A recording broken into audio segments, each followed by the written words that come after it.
same understanding, okay, why you need to read this column, why you need to get into this value and etc. Okay, so now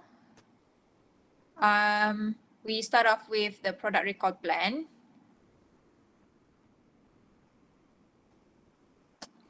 Okay, so this for chapter 2 and we're supposed to complete this chapter 2 by this week.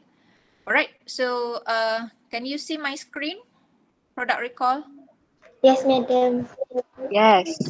Okay. Yes, okay, before I proceed, tadi ada soalan daripada one of your classmates. Sekejap I buka. Mana entah. Okay, one of your classmates asked a question in terms of the raw materials. Okay, the halalness of the raw materials. Alright, if let's say you are working with a company that having halal certification, okay, as long as the company having halal certification for their products, alright, maybe your company having 10 products, contoh all of these 10 products they obtain halal certification. So each raw material, each and every raw material termasuklah spices, they need to have halal certification for that particular raw material. So just now your classmate asked relating to chicken. Of course, chicken, meat products, poultry products, meat products, even for the eggs, this particular producer that supply the raw chicken, the chicken must be slaughtered according to the Islamic practice. Okay, and that supplier yang supply the chicken tu, they need to have halal certification for their factory, for their part. Meaning that you cannot simply, for example, your company is producing chicken nugget, for example, and then you kata, okay, hari ni kita tak cukup ayam, kita pergi tambah ayam beli daripada pasar. No, you cannot do that because di pasar, orang yang jual di pasar tu ada halal certification tak dekat dia punya gerai dia. If tak ada, then cannot, because each raw material, the supplier must having halal certification, termasuk juga inclusive of the supplier that is from overseas. For example, if let's say we are importing meat product, okay, contohnya apa tu, cow meat, okay, that particular supplier from Australia, contoh the cow meat is from Australia, so that company from Australia, the farmer, the producer, they need to have halal certification that is being the organization of the halal should be approved by JAKIM in Malaysia. Okay, contoh macam Australia, they have several halal bodies, halal organization. So which one is being authorized by JAKIM for their halal certification? So semua raw material, every single one, it must have halal certification before it is being supplied to our company. Okay, contoh tadi saya bagi contoh ada 10 produk. Katalah ada satu produk ni, one of the ingredient tak ada halal produk, halal certification. Contoh macam I bagi example, katalah resin tu tak ada halal certification. Satu je ingredient, resin. Biasa resin macam kita, apa yang tak halalnya dengan resin, contoh So if let's say only one raw material does not have halal certification, then the product, that particular one product cannot obtain halal certification just because of that one ingredient. Although it may look simple, for example katalah even sugar. Apa yang tak halalnya pasal gula, white sugar. Sugar is halal. I mean in terms of the we know that sugar is not something that can cause you mabuk ke apa ke. No, that is not the case. Even for sugar, for salt, if your supplier does not have halal certification, then your product cannot have halal certification. Okay, so I hope I answer your question. Jadi untuk macam cow, macam contoh meat products as well as poultry products, termasuk chicken ayam itik, chicken egg, they must have halal certification and slaughtering process must be according to Islamic practice. So katalah kita order import daripada New Zealand ataupun kita import daripada Australia, mesti those products, those meat, okay, those chicken meat has been slaughtered according to Islamic practice. Okay, I hope I mean that is clear. Tak boleh, kiranya tak boleh non-Muslim yang slaughter that animal if let's say we want to have the halal the halal certification. Sekejap. Okay, so that's that. Now we proceed with product recall. Okay, so product recall, this one is a very important. Although your product in the company is important, but then product recall program, the system of having a good product recall is important as well. Okay, why is that so? Because remember, when we talk about business, one, time is always associated with money. Sorry, kalau you rasa Madam Madiana ni money oriented, I am so sorry, but that is the nature of business. Why you want to do business? Because you want profit. Unless you are NGO, tu lain cerita. Okay, and then another thing, why we want to take care so much for the quality is because it build up the reputation of the company. Okay, so when we want to build up the reputation of the company, it requires time, it requires money, it requires a lot of resources. So when we want to build up a reputation, it requires years and a lot of resources in order to have a solid reputation. But then if let's say the company that you join do not have a solid product recall system or product recall program, their reputation, the company reputation can be tarnished just within one post, one post over the internet, just because of one viral issue, just because of the one statement from the public. So as much as possible, the company, they want to take care of their image, they want to take care of their reputation. Okay, because reputation is all about the confidence from that the company receive from the consumer, the customer. Okay, so the introduction for the product recall. Product recall is a process. Okay, what does it mean by product recall? Product recall is whereby produk tu dah sampai dekat market. Okay, dah sampai dekat market ataupun orang dah beli produk tu, the product has been purchased by the customer. Okay, so what's happening is that the company, they find out there's some issue relating to that particular batch of product. Okay, dengar ayat saya kita cakap batch of product. Kita tak kata the whole product. Contoh katalah sebelum ni ada isu, I bagi contoh kereta pula lah ada isu kereta Honda. There's some issue relating to their airbag. Okay, the projection of the airbag is not efficient. So what the Honda do is that what they did was they trace back the customer, and then they put up notice and they recall those affected batch of car. Bila they all recall tu, they all akan ada year of manufacturing from this one to this one, which brand, from which year that is being manufactured. So there are certain batches. It's not all is being recalled, no. So when we talk about product recall, basically there will be some issue relating to the certain batch of the product that already being reached to market. Okay, so for this product recall, they have two action. One is a voluntary. Maksudnya contoh macam Honda tu, they already notice there's some problem with their certain batch of car. Then voluntarily, they request the customer to come back to their workshop and then to do some repairing or replacement. Okay, but some also can be involuntary. Involuntary meaning this one selalunya contoh bila Ministry of Health ataupun katakanlah FDA, Food and Drug Administration, they find out that some product is being adulterated. Contohnya macam isu, kalau you refer balik to your previous lecture slide, issue that the milk powder, okay, infant milk powder is being tainted with melamine.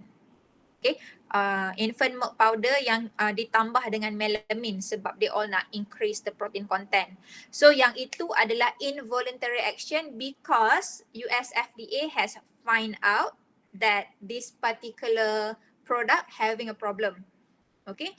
And the same thing goes, there's an issue previous years, dah lama jugalah, I think around 10 years macam tu. There is a one issue in our local, locally, but then this particular company is international company lah. Okay, during production of their milk powder, the same thing, milk powder, they are using glass piping. Okay, because when they are transporting the milk, liquid milk, they need to use glass piping because they want to see is there any sedimentation ataupun protein denaturation during the process. So one of the QA/QC, they find out that the glass piping has leakage, and that particular glass pipe dia ada some glass chip off. Maksudnya dekat bahagian situ kan ada glass leaking, lepas tu dia ada glass chip off. So susu tu dia dripping. Okay, and when the glass chip off, when we talk about glass kita tak boleh nak detect about the glass. So what happened was, kebetulan that glass chip tu dia jatuh dekat dalam one of the batch of the infant milk powder. Okay, so what happened was this particular company, they need during that time, it is voluntary as well as involuntary. So they need to make an announcement as well as notice to the public, whereby that particular certain batch of this particular infant formula is having a problem, whereby they do not know which can or which packaging is having that contamination of glass chip.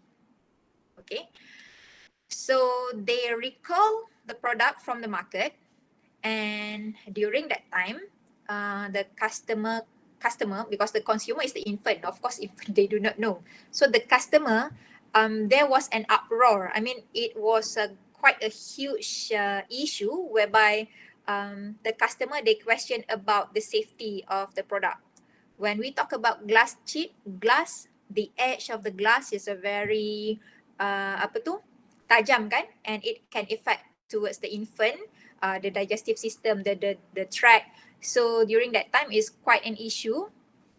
So they need to recall, and customer hantar semula, they send back the product, although it already halfway guna ke, semua customer they all hantar balik, and the company compensate the public that send back the product. Okay, and then if you knew there was an issue also, tadi nampak macam ada orang nak masuk, tak ada. There was an issue also relating to produk coklat Cadbury rasanya. Cadbury. Tak tahulah masa ni you all sekolah rendah ke apa kan, I pun tak sure. So that Cadbury, okay, yang ini relating to the halal just now yang your friend asked us. Okay. The government, one of the lab report from the lab staff leak out, whereby they found traces of, if I'm not mistaken, traces of pig DNA, porcine DNA, pork. Okay, pork DNA, if I'm not mistaken. That was the issue. Yeah? Any problem tak? Tak ada. Okay. So during that time, it was an issue because Malaysia ni, when we talk about halal, of course that was a very big issue bila ada leakage of information relating to pork DNA in a product. But if I'm not mistaken, for that company, Cadbury company, they did not do any product recall. Okay, they did not do any product recall because according to them, their product is having halal certification, everything is halal. So probably for the lab part from Ministry of Health, this one issue dia from Ministry of Health tau, the document leak out. Sepatutnya when we talk about governmental agency, any private and confidential document should not be shared to the public. Okay, kalau you all perasan, katalah kita ada setiap hari sekarang ni kita ada statement from the Director General of Ministry of Health lah, daripada Menteri Pertahanan ataupun Menteri Kewangan. Normally you can see that when they want to put up a document online so that the public can see, you boleh nampak dekat situ dia tulis statement for the press. Okay, itu adalah statement yang boleh dikeluarkan untuk public pun baca. Okay, untuk public baca. Most of the PNC, bila kita cakap PNC ni private and confidential lah, private and confidential document selalunya kita tak boleh reveal kepada public. Okay, termasuklah juga kamu punya information dalam UiTM we all as a lecturer, kami pun tak boleh nak suka-suka share kamu punya information kepada lecturer yang tak berkaitan. Okay, because your information, your data, those that is related with governmental agency are being protected. Okay, so yang issue Cadbury tu somehow according to one of my friend, she works in Ministry of Health, she said the result of the lab test is actually falsely positive. Okay, maksudnya kemungkinan ada cross contamination during testing of the product, because after that issue it create a very serious issue among Muslims, and then Cadbury they all hantar juga the same batch. Kalau you all ingat dalam I punya lecture last week, I ada mention sampel ni kita simpan. Okay, bila kita collect sampel kan, semasa production line kan kita ada collect sampel kan, so untuk bahagian company pun kita ada simpan kita punya produk sendiri. Okay, during the sampling process. So masa yang issue tu Cadbury dia hantar juga dia all punya sampel kepada private lab as well as Ministry of Health punya lab, and Ministry of Health pun they collect more sample from other market to test whether the issue tu betul ataupun tak, and at the end the conclusion came out that the information should not be shared, should not be revealed. There is no action taken towards the Cadbury. The product is not having any traces of pork DNA, and that's according to my friend is a falsely positive. Maybe ada cross contamination during testing. Okay, untuk dia all punya lab test. So kalau if let's say you all minat, I mean you are interested to conduct testing, you can join for Ministry of Health as well under quality food product quality punya department. Okay, you will collect sample from the market. Market tu contohnya daripada pasar ke, daripada hypermarket ke, you have your own schedule, you will collect sample, then you will perform the analysis. Okay, so that is that about product recall. So every food business, they are susceptible for potential product recall, whether it is a food industry or not food industry, but now we are talking about food industry, termasuk untuk beverage sekali So for the public image of the business, it can be destroyed because if let's say there is a no well plan of a recall program, then of course the reputation will be tarnished. Contoh yang macam isu infant milk formula yang I mentioned just now. Okay, bila ada isu yang the company cannot tackle properly, then it will create uneasiness towards the consumer. They all rasa uncomfortable towards the quality of the product. Then what happened was, bila ada isu macam tu, if the company they all tak take a proper plan untuk recall their all punya product, what happen is that the customer they all akan shift kepada brand yang lain, kepada company yang lain. Sebab dia all kata contoh I bagi contoh macam Cadbury tu, bila dah ada isu macam the product kononnya ada traces of pork, then orang tak yakin dah nak beli. Orang tukar produk lain. Padahal actually there is no issue relating to the the product, halalness of the product. Okay, so a recall plan should be developed and communicated to appropriate individuals within the firm before an emergency arises. So selalunya untuk product recall ni, this one is from my experience, department yang terlibat untuk product recall will be marketing, sales and marketing, sales, marketing, distribution, because product dah sampai market. Okay, marketing orang yang market the product. So of course they need to deal with one-to-one to the customer. QA, QC, yang tu memang kena production, R&D, and other departments that is necessary untuk join in for the product recall program. Okay, so kalau ada product recall ni sebenarnya kalau dekat dalam company tu, it is a very big issue. Okay, even customer complain pun during my time, even one customer complain pun sebenarnya a very big issue. One customer complain, katalah customer tu dia kata dia dah beli produk tu for 20 years. Dia beli, lepas tu dia kata kenapa harga produk ni dulu dia beli 70 sen, sekarang 90 sen. So dia complain. Okay, bila dia complain, even 20 cents different tu pun, we need to answer. I mean the company, they need to answer. Because every complaint is being recorded. Nanti bila audit from the government agency audit, they all nak tengok apa customer complaint and what is the action that has been taken. Okay, so untuk recall plan, there are 3 classification. Okay, class 1, when we talk about that the defective of the contamination can cause a serious public health hazard which can include death. For example, the botulinum toxin found in product. This one contoh yang ada macam do you remember back then 5 or 6 years back, we have an issue yang ada kenduri dekat Kedah tu.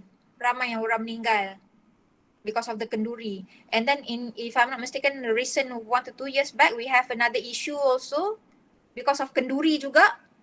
Pun ada orang yang meninggal because they consume the product from, they consume the meal from kenduri tu. When they tested some of the product, the material, the raw material is not being stored properly.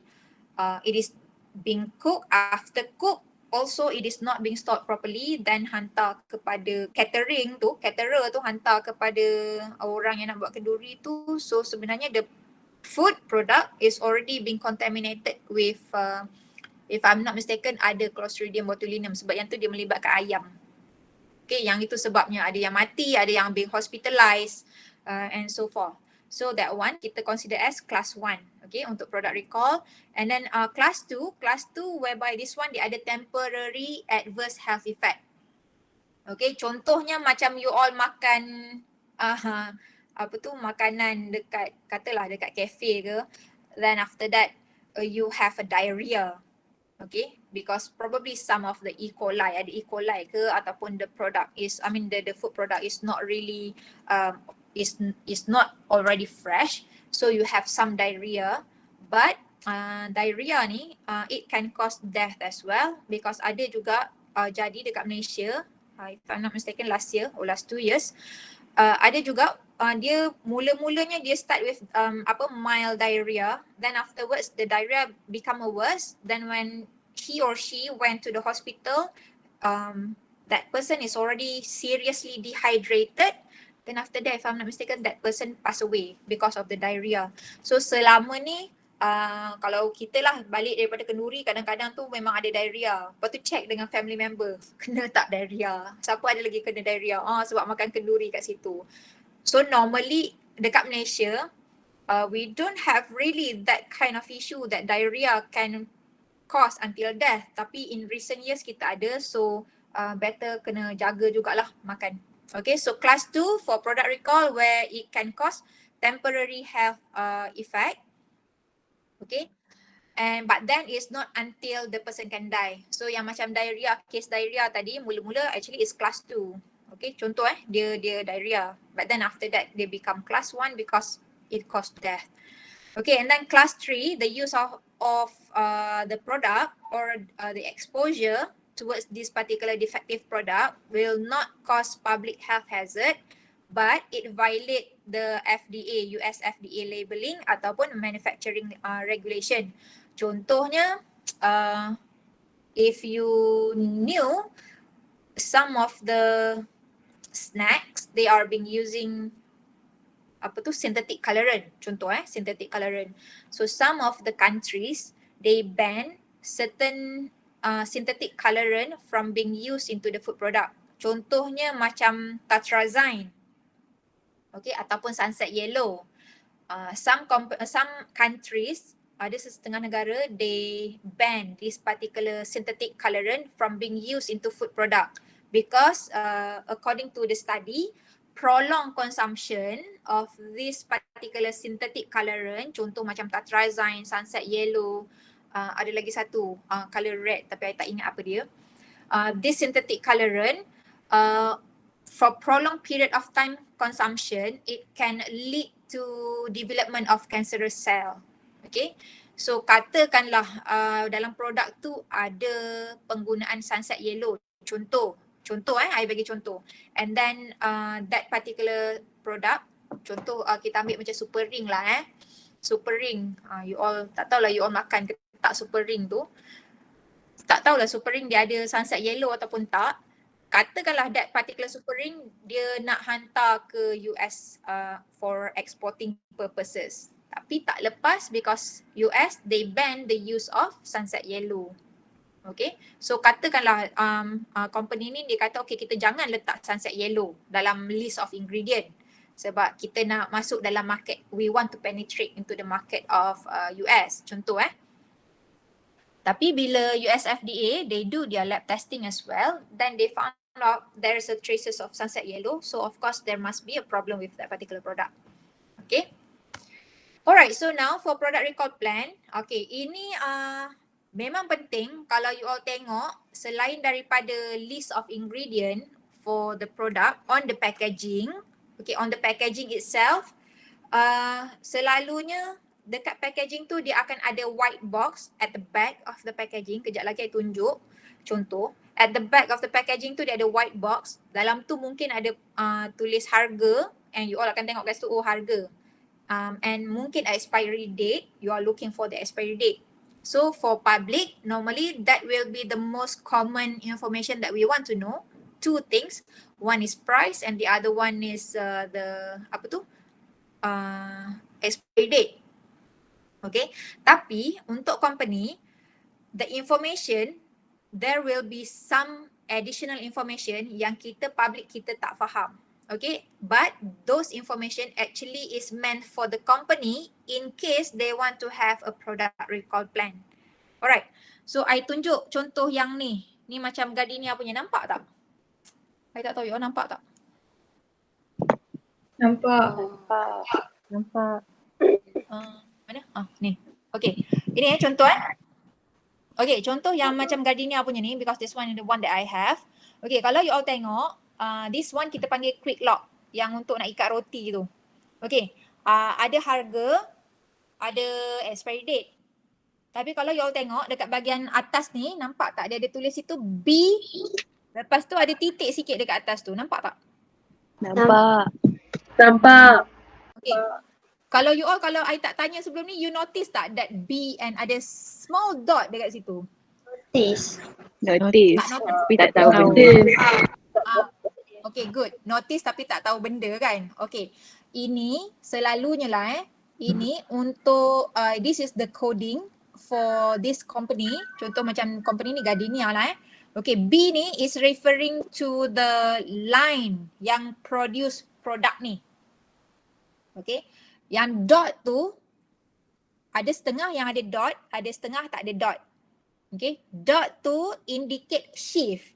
Shift yang buat tu malam ke pagi ke. Okay, contoh I ada macam dekat sini. Ini, okay. Alright, ini ada harga, ada best before. And then the same thing goes, nampak ada A9 dekat sini. Itu biasanya merujuk kepada line for this product is being packed, is being produced. Then lepas tu kalau perasan ada dot juga dekat atas ni. Okay, I tak tahulah tu shift malam ke shift pagi ke, that one I do not know. Okay, tapi kalau you all tengok dekat dalam ni, okay ni tak ada dot. Nampak So those are the difference. Kalau you all tengok untuk produk macam Cadbury lah contoh I pernah tengok juga, they all ada certain coding tau dekat dalam white box tu. Coding tu is referring to that particular batch. Okay, so that batch, just in case if let's say they all nak buat product recall, and that will be the thing that they are going to use. Okay, so now for product recall plan, so the first thing first, kena ada coding. Coding tu siapa yang perlu faham? Company. Public tak perlu faham that particular product coding. Janji you all tengok, okay, belum expired, harga, okay, boleh beli. Produk you nak rasa sedap ke tak sedap, sedap ke tak sedap. That one is depends to the customer and consumer. Tapi for this particular coding, it is important for the company, because this one is for the purpose of product recall plan. Alright, so when we talk about product coding system, coding tu okay, dia kena simple. Macam tadi I tunjuk, dia hanya ada B, ada dot. Simple tapi it give information to the company, not to the public, to the company. Okay, it should be simple but it is broad enough. Contohnya kita tahu line mana yang produce that particular product, which shift. Sebab kalau kita tahu shift, kita boleh try to look for which batch yang ada problem. Okay, sebab remember production ada record, QA QC pun ada record. So kemungkinan during production of this particular product ada issue, contohnya macam power breakdown ke, so they all dah boleh segregate dah which batch yang ada problem. Okay, sebab bila kita ada problem selalunya kita akan collect sample, kita akan ambil sample and kita akan simpan. So itu pentingnya untuk ada coding, ada documentation, as well as kita kena ada sampling. Okay, so this particular coding, it should be simple but then it must be broad enough because kita nak minimize financial loss. Kita tak boleh nak recall semua produk yang kita dah hantar ke market. Mesti ada specific batches, specific product which that we want to recall. Not all. Sebab kalau kita semua kita nak recall daripada market, then what happened to the company? Satu in terms of the reputation and another one is in terms of the cost. Okay. So for normally for coding selalunya ada date of manufacturing ataupun date of expiry. Terpulang kadang-kadang kita akan tengok juga on the packaging tu dia tulis date of manufacturing and then dia tulis dekat situ best open 6 days, best to consume 6 days ataupun 3 days after opening that particular packaging. So that one depends on the company. Okay, and then date code plus shift code, okay, lot code or various combination that are possible for the company to understand which batch is being affected. And then normally for record keeping system, okay, untuk distribution pun selalunya bahagian distribution dia all akan record this particular lot. Okay, lot tu maksudnya produk yang dalam truck tu nak hantar ke mana. Mungkin nak hantar ke negeri Johor contohnya, tapi Johor dekat mana? Johor Bahru ke Muar ke? Okay, so truck ni untuk hantar ke Johor Bahru. Johor Bahru tu nanti dia all akan ada dia all punya collection area. So those are being recorded by the distribution. Jadi that's why tadi I mention untuk product recall plan ni it involves several department. Sebab every department as much as possible we must cooperate when we have any issue arises in the company. Okay, so ada specific product, to identify specific product. Product tu is whether nugget ke, sausage ke. Okay, and then in terms of the product code, the carrier pakai apa? Pakai truck yang besar tu ke ataupun pakai small truck ke? Truck yang berapa? 1000 kilo punya ke? 1 ton punya ke? 5 tons ke? I do not know lah as well as the destination. Okay, a list of key personnel and they are assigned responsibilities for recall. So normally bila kita ada plan untuk product recall, of course it must include department. Department tu bukan setakat department lah, kena ada orangnya. Siapa yang akan responsible when we want to deal with a certain department, who we are supposed to deal with.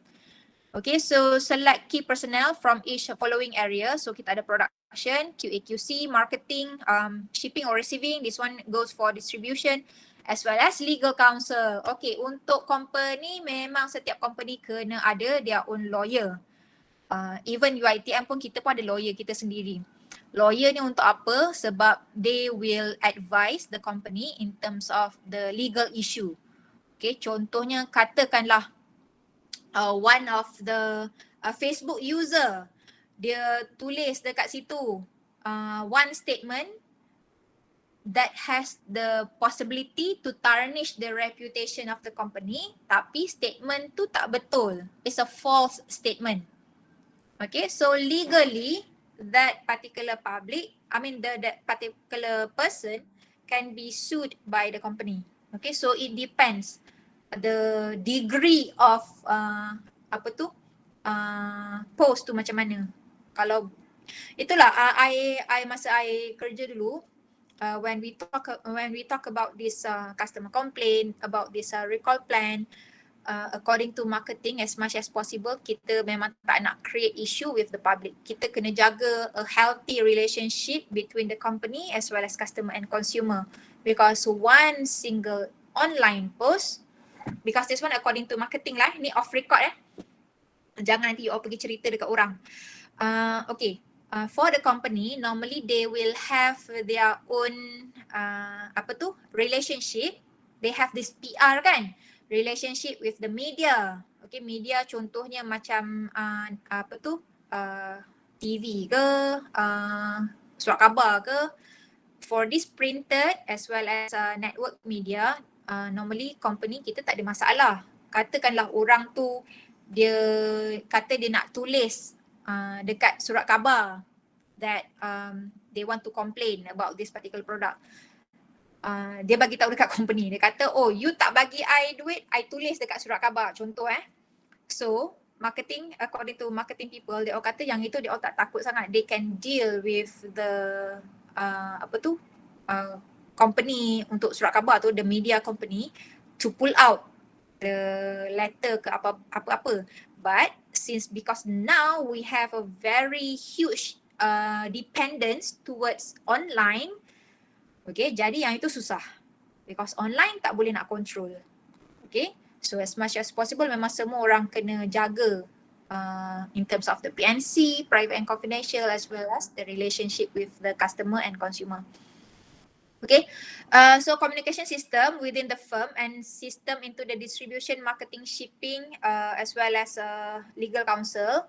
So communication system ni critical untuk kita nak minimize rumor and exaggeration or misstatement by the fact. So selalunya kita bukanlah kita bila ada customer complaint contoh ataupun product recall, kita akan inform to the public, inform to the customer consumer what's happening. Kita akan compensate macam itulah because kita nak minimize the rumor ataupun those bad information that can affect the reputation of the company. So establish procedure for evaluating as well as correcting situation. Establish procedure ni contoh macam product recall, macam mana product tu nak recall. Okay, katalah you need to have a proper plan of how to recall the product. So you nak nak communicate dengan siapa, how it will be collected from the customer and consumer, macam mana nak compensate customer and consumer, and then what will be the corrective action that can be done in future so that we don't have this kind of problem. Okay, so those are the things that needs to be done by the company. Okay, so for this particular outcome, the chapter learning, so this one is a question for you. You need to be able to describe the different techniques used for QA/QC in terms of agricultural, for the raw material, process, finished product, packaging as well as storage.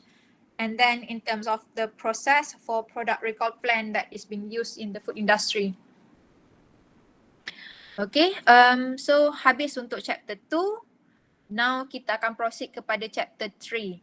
Okay, sorry I cakap banyak pula pasal product recall plan ni because I feel that tak tahulah you all akan ingat ataupun tak, tapi nanti bila you all join company ataupun mana-mana organisation, you will find that ada kemungkinan lah akan ada similarities of what I mentioned to you, but not everything is similar from one company to another company. Okay, now